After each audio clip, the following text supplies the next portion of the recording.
Muito bom dia, agronegócio. Quarta-feira, dia 3 de julho, hoje um dia bastante importante para a agricultura brasileira, dia de lançamento de Plano Safra. E hoje eu estou aqui, Letícia Guimarães, que costumo estar sempre nos bastidores conversando com vocês pelo chat aqui no Bom Dia Agro. Hoje a Carlinha aqui está fazendo uma atividade fora da redação, então novamente estou substituindo, ela por aqui, mas amanhã fiquem tranquilos que Carla Mendes está de volta aqui nessa cadeira sagrada do Bom Dia Agronegócio. Mas vamos lá, vamos comentar um pouquinho sobre quais são os destaques do dia de hoje. Já comentei aqui, já dei o spoiler, né, de que a gente vai falar um pouquinho de Plano Safra, que vai ser lançado hoje em duas fases, né? Lembrando que a gente tem agricultura comercial e agricultura também. Agricultura comercial não, agricultura empresarial e agricultura familiar. A gente vai falar também um pouquinho sobre queda de commodities e a perda das margens que acabaram provocando a devolução de algumas terras arrendadas, um material produzido especialmente e exclusivamente aqui no Notícias Agrícolas, bastante importante a gente comentar sobre esse assunto. Reversão de áreas da Raposa Serra do Sol é discutida na Câmara da Agricultura e a gente tem também, portanto, uma repercussão na FPA, na Frente Parlamentar da Agricultura. Temos também o governo, a divulgação, né, portanto, do Plano Safra. Temos uma informação aqui de que o Brasil ultrapassou os Estados Unidos nas exportações de algodão. Essa posição ainda não bate ali o martelo, não crava o Brasil definitivamente, né, como tendo ali se fixado na frente dos Estados Unidos, mas também a gente destrincha logo daqui a pouquinho esse assunto. E também a gente vai falar um pouco sobre as questões do arroz, demanda, preços, também informações que vêm do CPEA. Mas antes de tudo isso, a gente vai para a nossa rodada de preços. E claro, é aqui no nosso Bom Dia Agro que você sabe antes e primeiro as informações que vão guiar o seu dia e os seus negócios.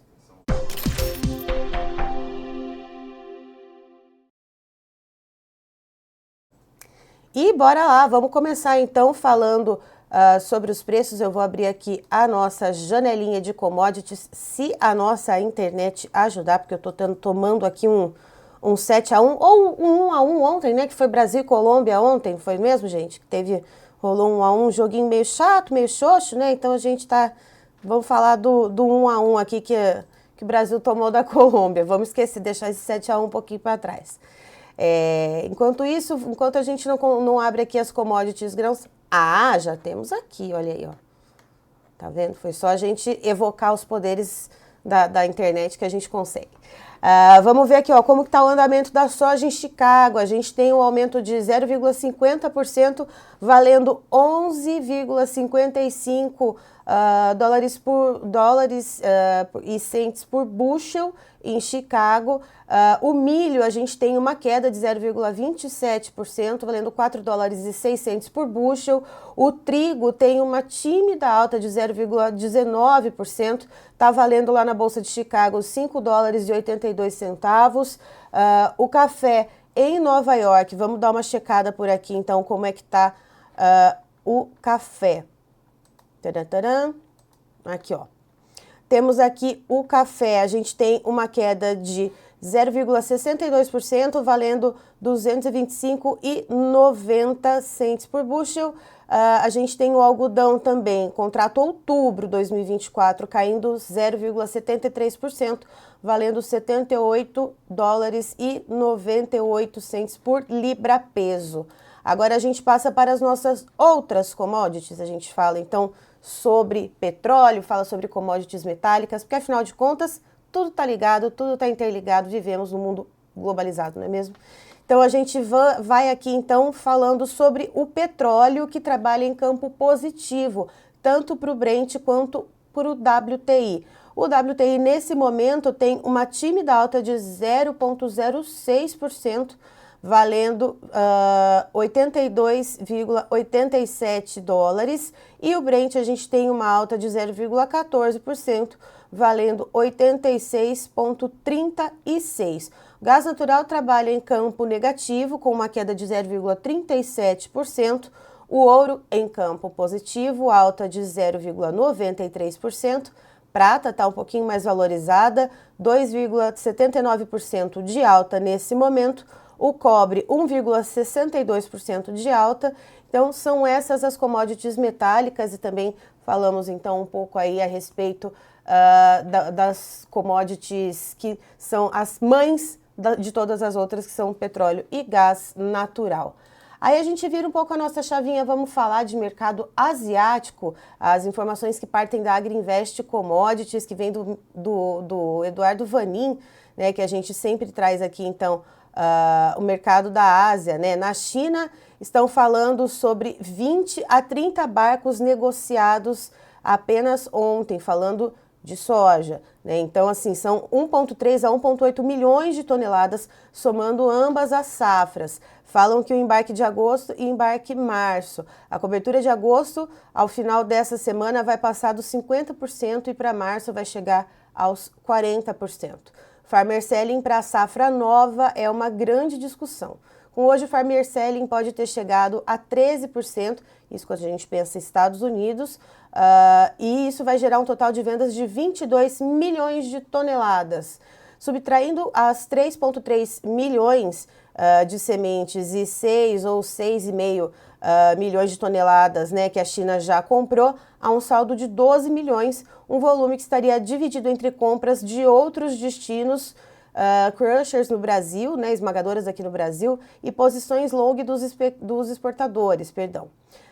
Esse sempre é um risco de baixa para os países, né, no CFR China, no começo da safra. Os bases de fevereiro estão invertidos em relação a março e a cobertura está avançando rápido. Falando em Farmer Selling, né, da soja, que é o grande destaque que o Vanin traz para a gente hoje.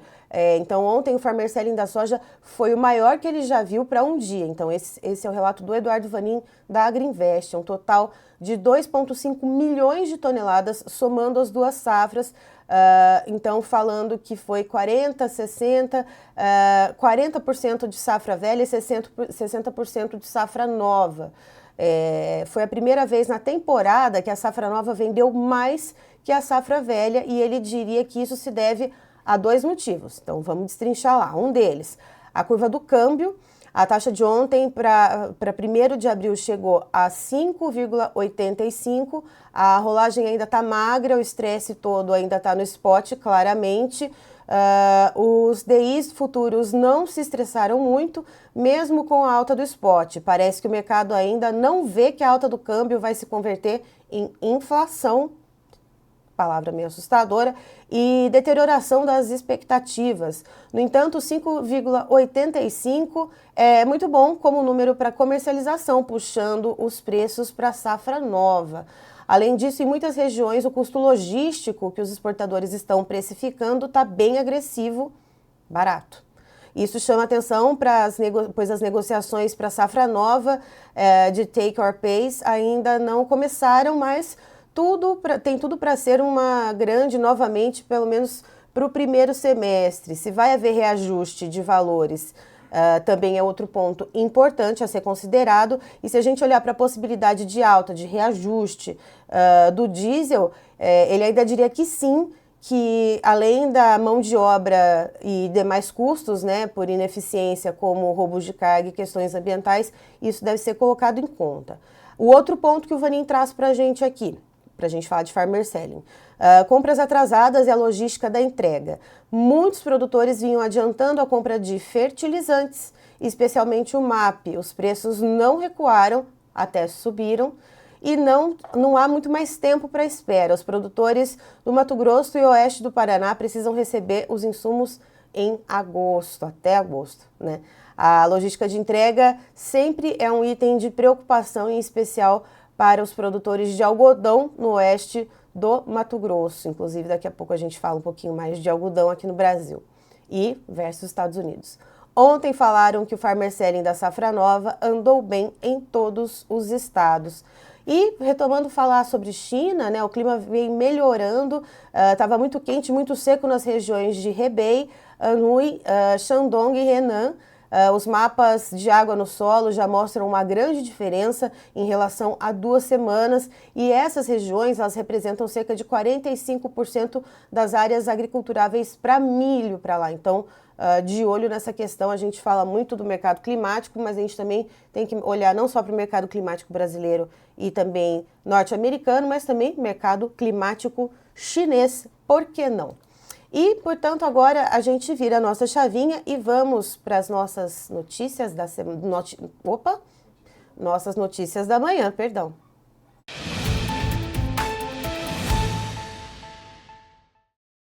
E a gente começa então falando sobre o preço das commodities em queda, que vem promovendo um esmagamento na margem dos produtores rurais e principalmente aqueles produtores que ainda tinham que pagar o arrendamento das terras. Muitos deles estão tendo que devolver essas terras arrendadas. Esse é um material que foi produzido aqui no Notícias Agrícolas pelo meu colega Erickson Cunha e em parceria com a Carlinha Mendes, um material bastante completo que, claro, você confere no nosso site. Mas em suma é o seguinte, as margens mais ajustadas impostas aos produtores brasileiros de grãos, em especial para aqueles que se valem da combinação de soja e milho na última temporada, em função de uma pressão expressiva nos preços, ela tem se refletido em algumas regiões do Brasil em devoluções de terras arrendadas. A inviabilidade econômica da atividade ela se fez presente em determinadas áreas, principalmente consideradas as novas fronteiras agrícolas ou as fronteiras mais recentes. Então, tem uma fala aqui do Fernando Pimentel, que é o diretor da AgroSecurity, que ele explica o seguinte, abre aspas para o Fernando Pimentel. Em muitos arrendamentos novos dessas áreas, que ele chama de áreas marginais, regiões de fronteiras agrícolas, áreas novas, áreas que eram pastos, áreas degradadas, que demoram a alcançar uma produtividade boa, o produtor só vai colocar dinheiro, porque a sua produtividade ela não vai pagar a conta. Então, em um período desafiador, como a gente viu nas últimas safras, safra de soja, safrinha de milho, a gente vê que faz muito sentido essa questão justamente atrelada a essas novas fronteiras agrícolas e essas áreas mais novas. E o Fernando Pimentel ainda complementa, dizendo que mesmo para o produtor que conta com áreas melhores, que garanta, então, melhores índices de rendimento nas culturas, essas áreas de arrendamento, elas ainda têm um potencial limitado de produção, o que acaba comprometendo o fluxo de caixa das áreas boas. Então, do mesmo modo, para um produtor que é 100% arrendatário e tem novas áreas, a dificuldade do acesso de crédito, por exemplo, ela acaba sendo maior. Então, o que o Fernando Pimentel ainda fala, que ainda não, o produtor ele ainda não está cumprindo o ciclo dele em relação a esse solo. Então, o fluxo de caixa ainda segue bastante comprometido. E, nesse momento, por enquanto, ainda não se vê uma luz no fim do túnel para os preços da soja. Vamos lembrar, a safra norte-americana, ela se desenvolve bem, e para mudar o cenário de preços, a produção teria que registrar problemas graves, gerando uma quebra substancial lá nos Estados Unidos para mudar as cotações aqui no Brasil. Então, o horizonte para o produtor brasileiro não conta com uma perspectiva de melhor margem e rentabilidade para essas áreas novas, então áreas que exigem um pagamento de aluguel e, consequentemente, são mais custosas para o agricultor, porque é o aluguel. Essas áreas que são novas fronteiras agrícolas exigem esse investimento maior nesse trato do solo, nessa construção de perfil de solo. Então, é um custo também a mais. E nessa atual situação, com as commodities em baixa, essa margem mais esmagada para o produtor, realmente acaba, então, fazendo com que esse produtor acabe desistindo dessas áreas.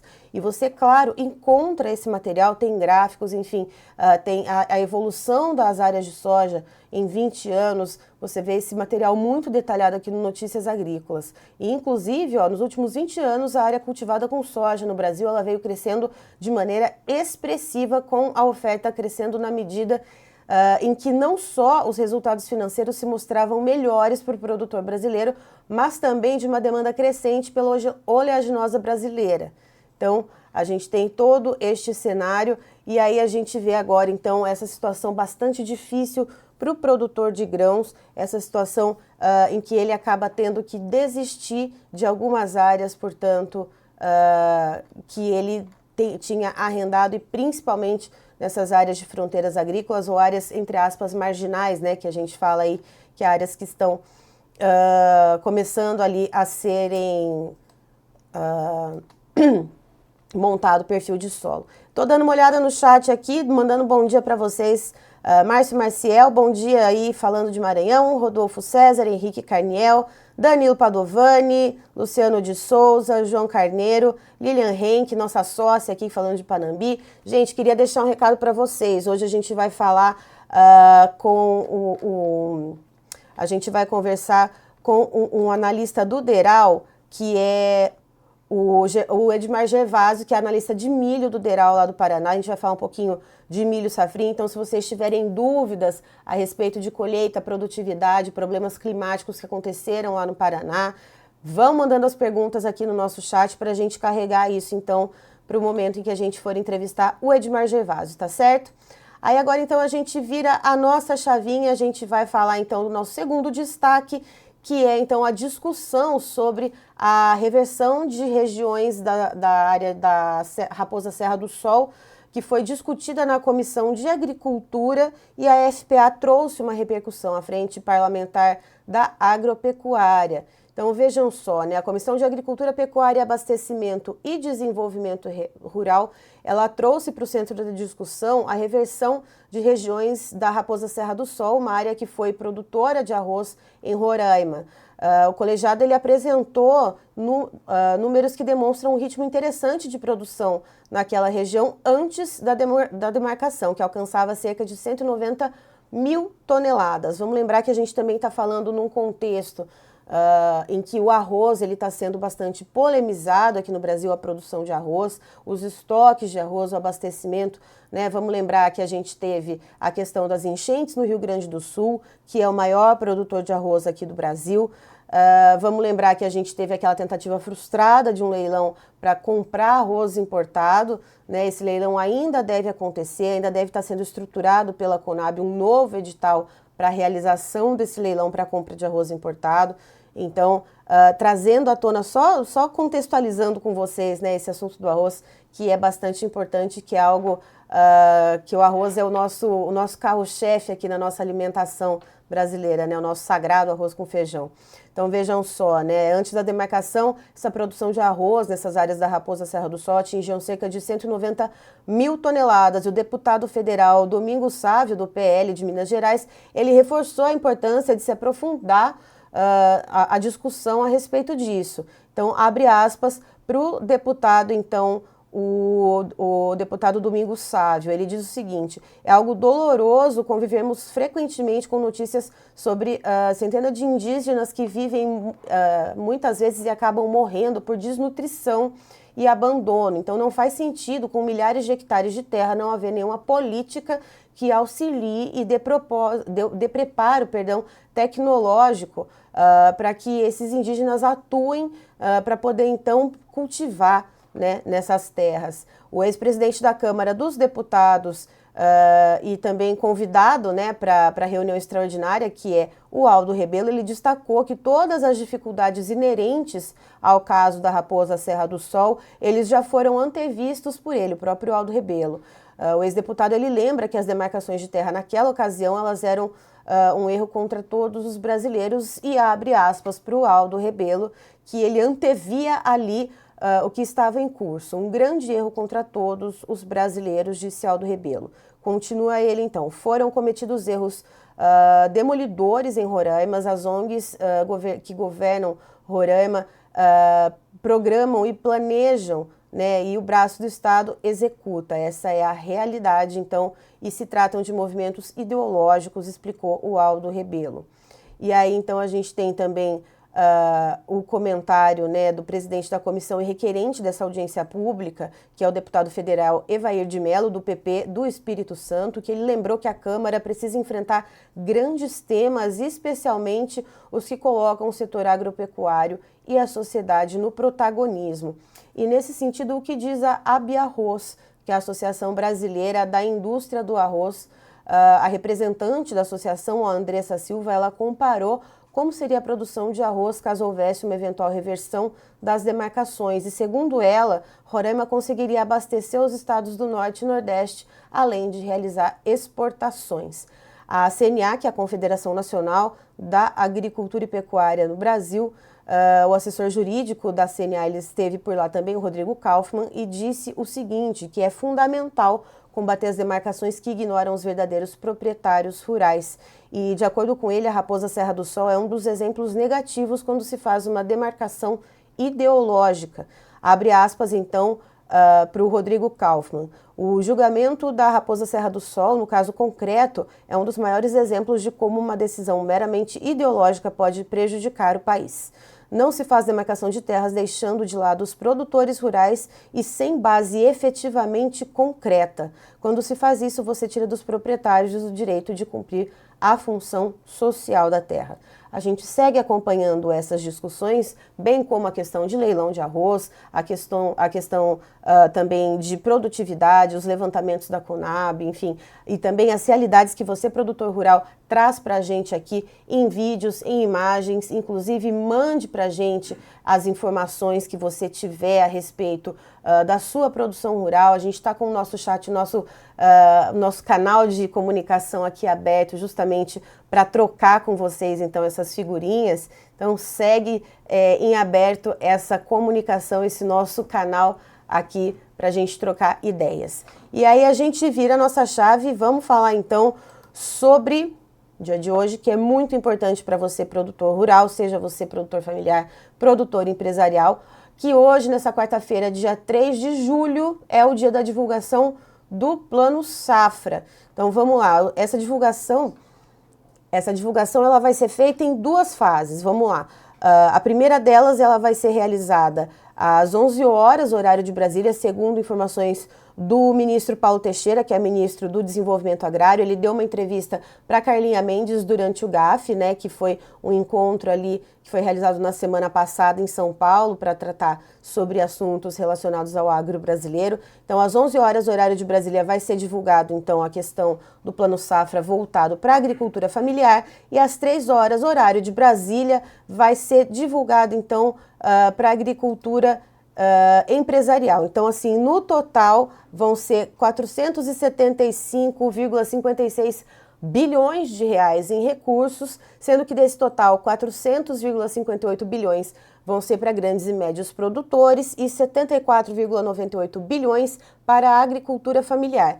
Isso representa um aumento, respectivamente, né, para grandes e médios agricultores de 10%, e para a agricultura familiar de 4,7%, comparado ao Plano Safra de 2023-2024. Então, são essas as informações que a gente tem nesse momento, e a gente vai acompanhar e trazer para vocês os detalhes aqui no Notícias Agrícolas, porque tem muita coisa que ainda precisa ser discutida, a questão de acesso a crédito. Vamos lembrar que a gente está vivendo um momento, principalmente quando a gente pensa no Rio Grande do Sul, por exemplo, não só de agora, né, que a gente recebe relatos de produtores que vêm contando, né, que a questão de intempéries climáticas. Vamos lembrar que o Rio Grande do Sul, antes de passar por essa enchente, passou por secas muito severas, já sofria dificuldades para acessar crédito, para acessar financiamento por lá. Então, a gente precisa discutir a questão de acesso ao crédito, a gente precisa discutir a questão de juros. Então, a gente precisa ampliar um pouco mais essa discussão, ampliar um pouco mais esse debate, mas a gente precisa primeiro, então, conferir como vai ser a divulgação desse Plano Safra, então, nessas duas frentes, para a agricultura familiar e a agricultura empresarial, para saber os detalhes de como que vai ser em cada um desses lados, o que cada lado vai contemplar, para a gente poder, então, fazer esses questionamentos e trazer para vocês todos os detalhes envolvendo, portanto, essa divulgação do Plano Safra. Fato é, então, que a gente tem esse aumento em relação ao Plano Safra anterior, mas aí fica um questionamento que também a gente vai trazer mais adiante. Será que esse aumento é o suficiente nesse momento em que o produtor está descapitalizado, nesse momento em que o produtor está sofrendo com perda de produtividade, com preços das commodities em baixas, com o dólar em alta, tendo que ali fazer os seus custos de produção para as próximas safras? Enfim, vamos trazer essa discussão para vocês. Agora a gente vai para o nosso intervalo, já já a gente volta com vocês, com o nosso quadro de entrevista. Só um minutinho. 25 de junho de 2024, final da safrinha milho, aquele milho lá em cima, tá para colher. Se der 30 sacos por hectare é muito. Esse verde é o último plantado na região aqui de Orizona, São Jorge. Tá verdão, mas os grãos são ralo dentro da espiga. Essa aveia aqui já está plantada há muitos dias, era para estar meio metro de altura, nem perfilhou direito. Esse milho aqui foi colhido. Pela palhada tá bonito. Deu 50 sacos por hectare, né? 120, 130 sacos por alqueire. Aquele outro ali 10 dias após o plantio, também vai ser nessa situação para menos. Então a metade das lavouras aqui na região é em torno aí de 50, 60 sacos por hectare. Quanto que era esperado aí é em torno de 100 a 120.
E estamos de volta aqui com o nosso Bom Dia Agronegócio, nossa audiência aqui comentando aqui no nosso chat. Gente, mande seu bom dia, de onde você está falando, mande suas perguntas também, porque a gente vai começar a nossa entrevista, vamos falar sobre milho safrinha no Paraná, então suas dúvidas, suas sugestões, a gente está aqui com o canal de comunicação aberto com você justamente para receber as suas demandas, porque afinal de contas, o nosso programa é feito por vocês, mas também para vocês, tá certo?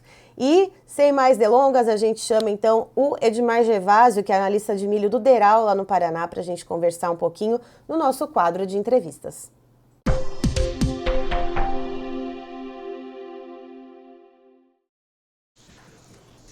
Edmar, muito bom dia, seja bem-vindo ao Bom Dia Agronegócio.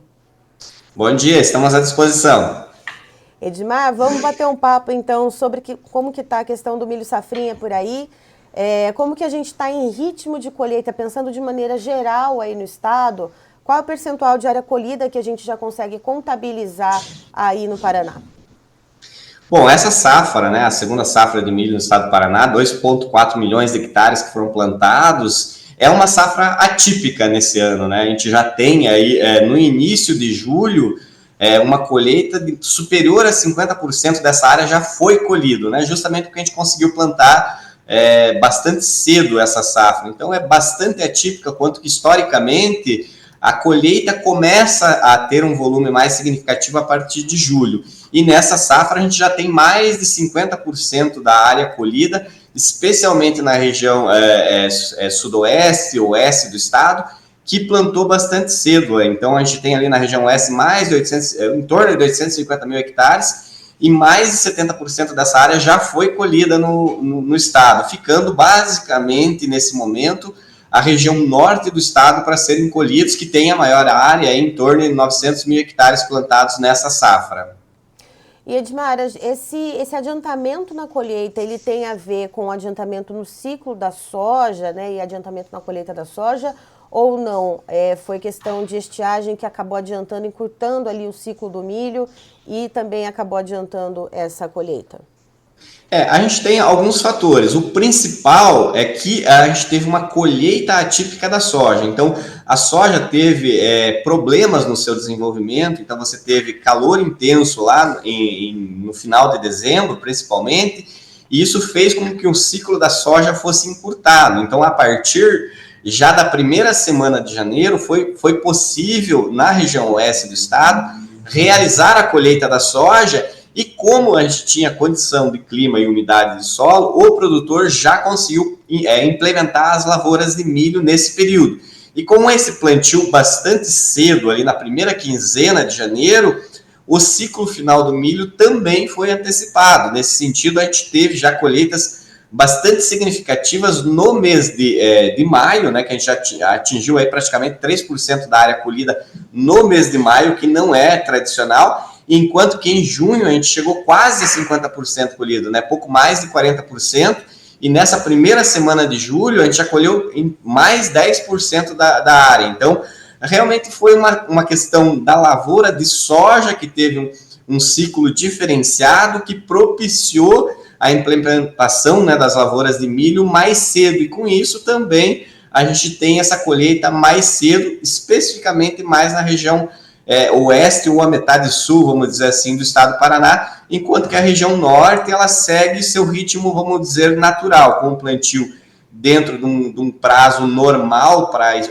o histórico, e vai colher também dentro de uma normalidade agora a partir de julho e início de agosto.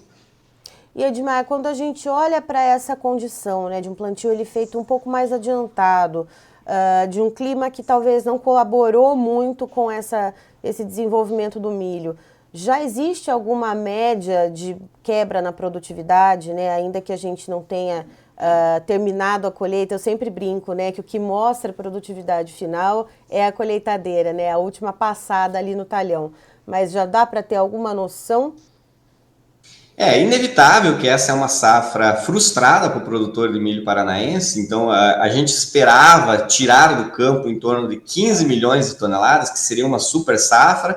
Entretanto, a gente teve, com o plantio mais cedo, acabou por ter mais impactos climáticos. Então, a gente teve um cenário adverso ali, principalmente em fevereiro e março, com ondas de calor intenso e com estiagem no estado.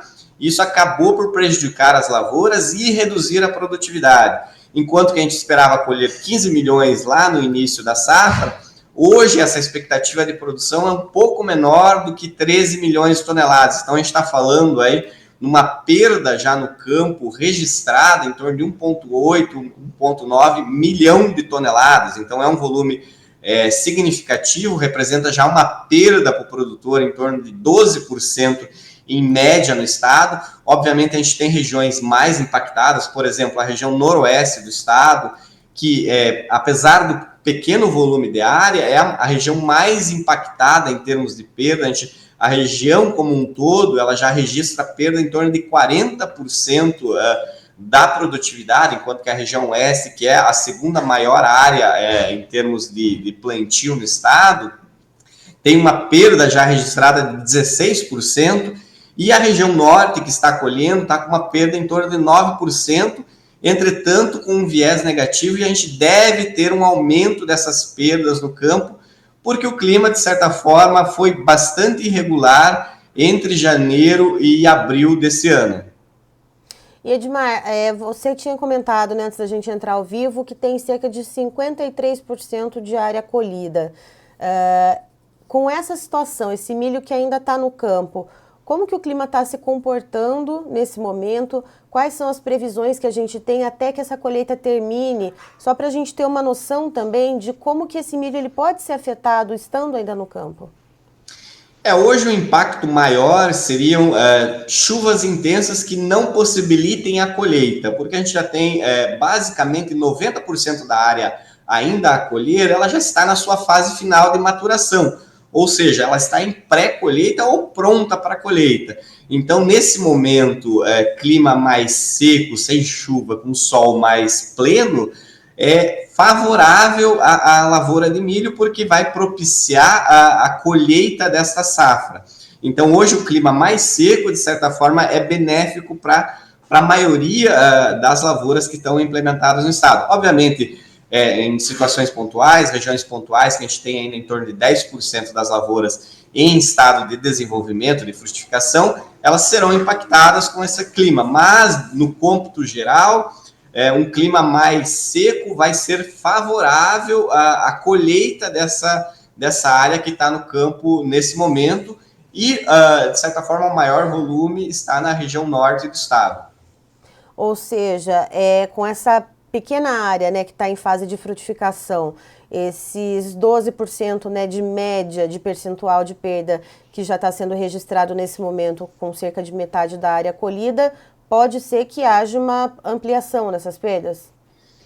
É bastante provável que as perdas sejam intensificadas, né? Ou seja, a gente tem uma maior perda, porque à medida que a gente avança com a colheita na região norte, vai ser possível ver a real situação das lavouras, qual foi o real impacto do clima adverso que a gente teve em todo o estado. Então, à medida que a gente tenha um avanço da colheita nos próximos dias, é bem provável que a gente tenha uma redução maior ainda nessas perdas no campo na safra de milho 2023-24.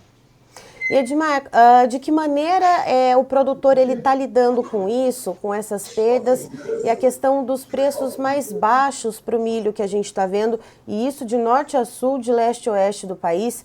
Como que o produtor está lidando com isso em relação à preparação para a safra de soja que vem em seguida? A safra de soja no estado ela é o principal motor econômico da agricultura. Então, ela basicamente ocupa toda a área do estado. Aí, em termos de volume, são plantados quase 6 milhões de hectares. E, de certa forma, é a safra rentável do produtor, né? Mesmo com os altos e baixos da soja, a gente tem um cenário bastante favorável em termos de lucratividade para a atividade. Ao contrário do milho, que normalmente a gente tem aí preços de venda muito próximos ao preço de custo. Então, é uma margem mais apertada. E à medida que você tem algum soluço no campo, né, ou seja, você tem alguma perda em termos de produtividade, você acaba por reduzir essa margem ou, às vezes, em muitos casos, ela ficar negativa.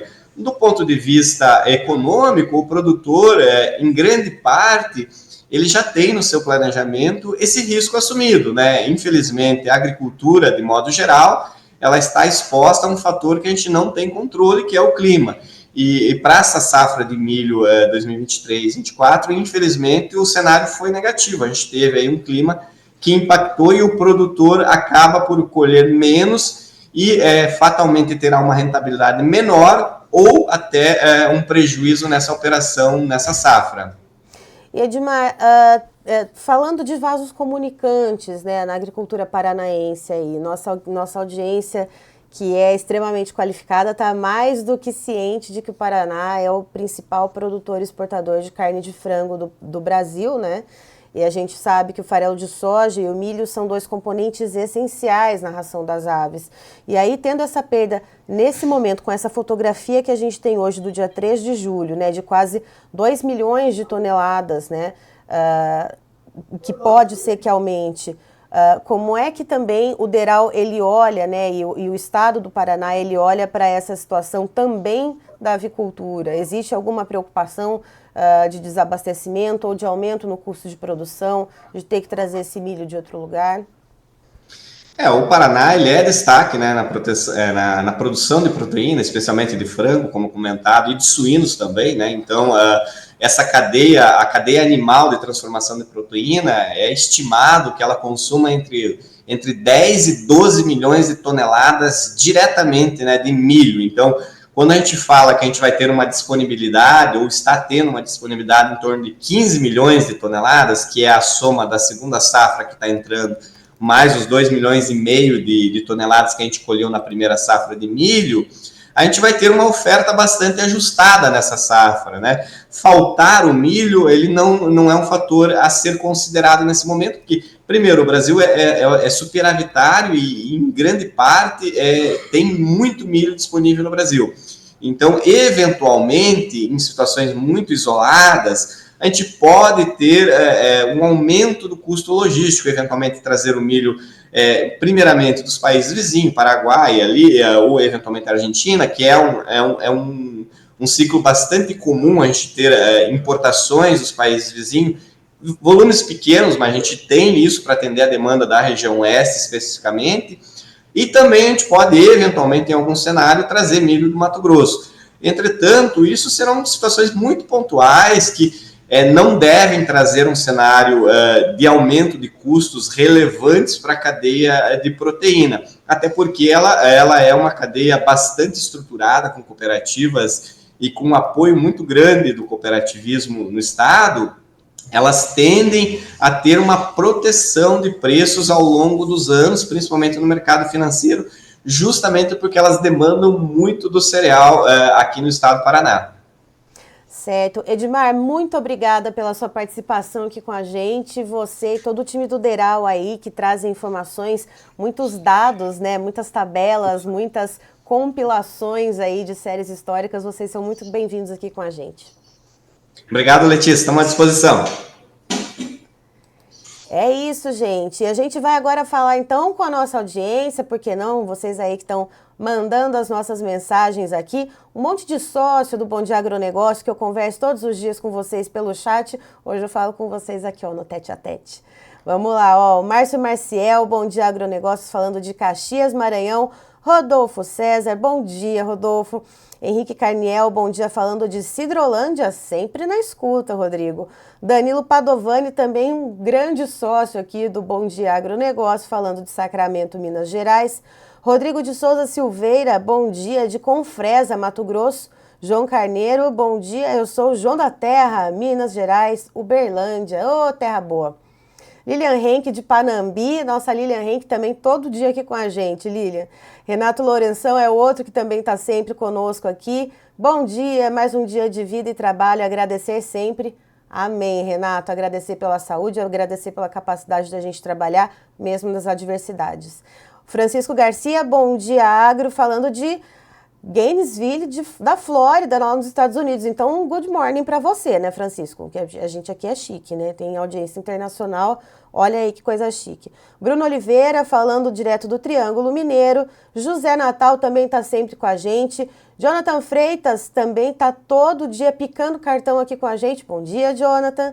Diego Leandro, bom dia a todos. Jorge Valdir, bom dia. Valdinei José de Souza, bom dia, falando de Ourinhos, aqui em São Paulo. E a Mônica Rodrigues, falando de Carpina, em Pernambuco. Estamos aqui, ó, espalhados pelo Brasil afora e pelo mundo afora, por que não? Estamos falando até com gente da Flórida. Pessoal, agradeço a presença de vocês, agradeço a audiência, a colaboração de todos. Amanhã, Carlinha Mendes está de volta a partir das 8 horas da manhã, horário de Brasília, aqui nessa cadeira, aqui no Bom Dia Agronegócio. Eu desejo a todos vocês uma excelente quarta-feira, bom dia e bons negócios.